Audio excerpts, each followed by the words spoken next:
ọ̀rọ̀ oúnjẹ ló bẹ̀ mí o ọ̀gbẹ́ni. ìyọ̀dà kí ló máa ṣe bẹ́ẹ̀ pé ọ̀rọ̀ oúnjẹ nìkan lẹ bàjẹ́ báyìí. ẹ náà ṣe wá ṣòwò làwa ṣe náà káyọ̀ ọdún. ṣájà ló bá bọ̀. kékeré ẹlẹ́sìn àfẹ́lẹ́ káwọn ẹni ṣé ká máa gbé mi báyìí. ẹja tó. àwọn ọmọ búkà ti yẹ kí àwọn ọmọ àdánù àwọn ọmọ òfò. ewu bẹ́ẹ̀ máa jó. àwọn ògbọ́dọ̀ sí wú. àwọn ògbọ́dọ̀ sí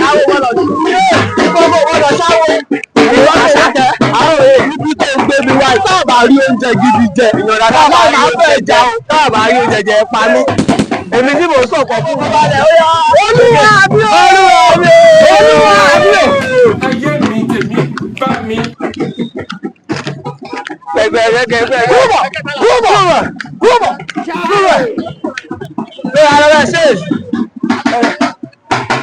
ìyọ̀nà máa wọ̀rí àwa la máa tẹ̀lé kí ní ayétòrò lọ pé ní àwọn tí tó máa ń gbé mi wá ibi líle ìrẹ́lẹ̀ máa gbádùn èmi sọ fún pé máa gbádùn ẹ fọkàn balẹ̀ ẹ máa gbádùn àwọn ẹ̀ tó bẹ̀.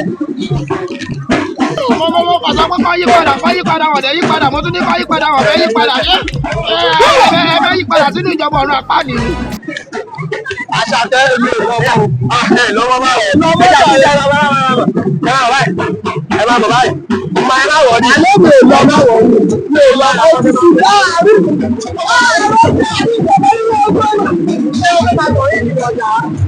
Adéjọ́ ọ̀dọ́ máa ń ṣe báyìí. Ẹjọ́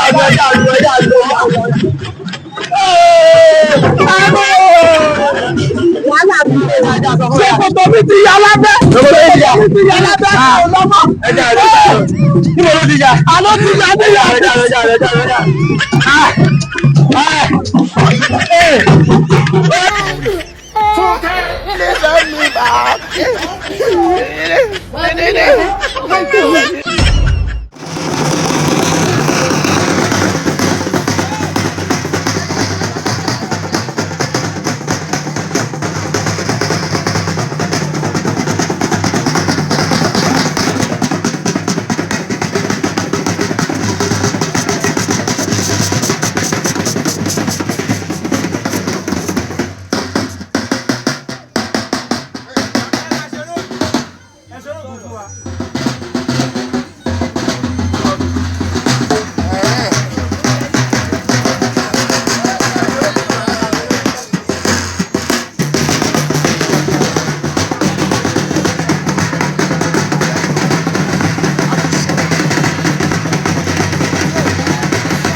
orúkọ alága ọjọ́ ìlú sẹ́nitọ́ Oyèọlá Olúṣọlá.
Okay now, you don't see something there now.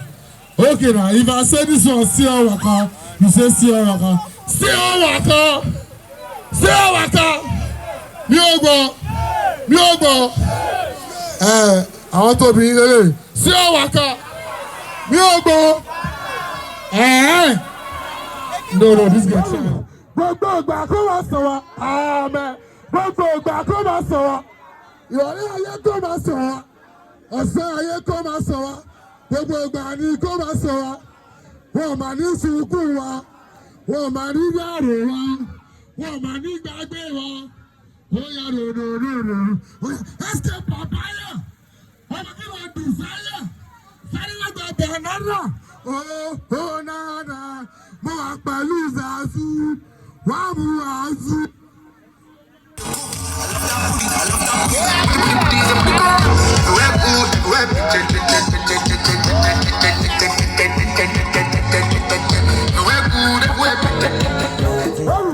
Gbogbo ìgbà kó máa sọ̀rọ̀. Amen. Gbogbo ìgbà kó máa sọ̀rọ̀. Ìrọ̀lẹ́ ayé kó máa sọ̀rọ̀. Ọ̀sán ayé kó máa sọ̀rọ̀. Gbogbo ìgbà ni kó máa sọ̀rọ̀. Wọ́n máa ní sunkún wa. Wọ́n máa ní yàrá wa. Wọ́n máa ní gbàgbé wa. Ó Oya ro. Escape papaya. Ọmọ kí wọ́n dùn sáyà. Sáré lọ́gbà banana. Oh nana. Mo wà pẹ̀lú Zazu. Wàá mú Zazu.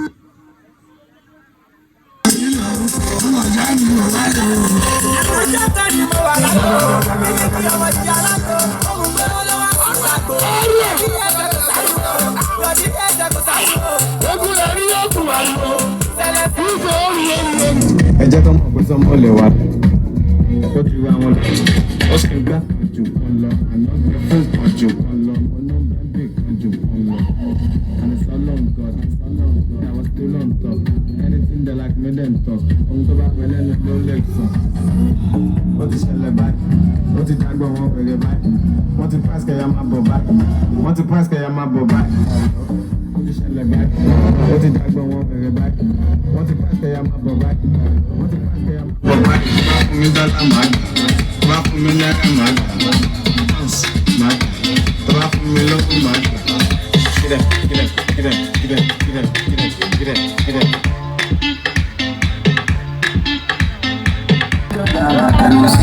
No money is never enough. So I can't go there. I left to feed you. On Johnny, don't say your love.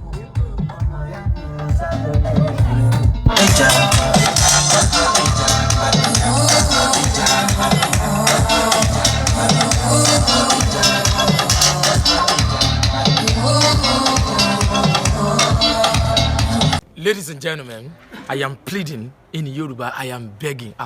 Mo ń bẹ̀ yín. Stick to Orokilawa TV. You will love it.